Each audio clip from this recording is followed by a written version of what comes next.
ఏలూరు జిల్లా లింగపాలెం మండలం తోచిలక Rayudupalem panchayat TDP Janasena BJP ఉమ్మడి పార్టీ తరపున నారా చంద్రబాబు నాయుడు నవ్యాంధ్రప్రదేశ్ ముఖ్యమంత్రిగా ప్రమాణ స్వీకారం చేసిన సందర్భంగా తోచిలక రాయుడుపాలెం పంచాయతీ నుంచి మరిడి రాంబాబు ఆధ్వర్యంలో ఈ రోజు గ్రామస్తుల్ని కలిసి కలియుగ దైవం శ్రీ వెంకటేశ్వర స్వామి సన్నిధికి ద్వారకా తిరుమల పాదయాత్రతో బయలుదేరి వెళ్లారు. ఈ కార్యక్రమంలో గ్రామస్తులు, టీడీపీ నాయకులు, కార్యకర్తలు పాల్గొన్నారు.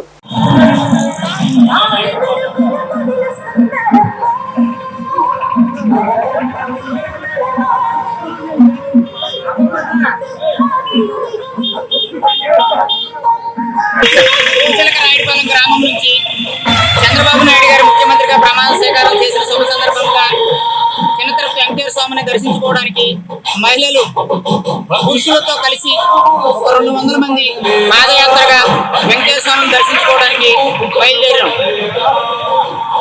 అరాచక పాలన వద్దు, అవినీతి పాలన వద్దు, అభివృద్ధి పాలన కావాలని పాదయాత్ర చేస్తున్నాం. జూలై 1వ తారీఖున 7,000 పెన్షన్ ప్రతి మహిళకు, 3 గ్యాస్ బండ్లు, బస్సు ప్రయాణం ఫ్రీ,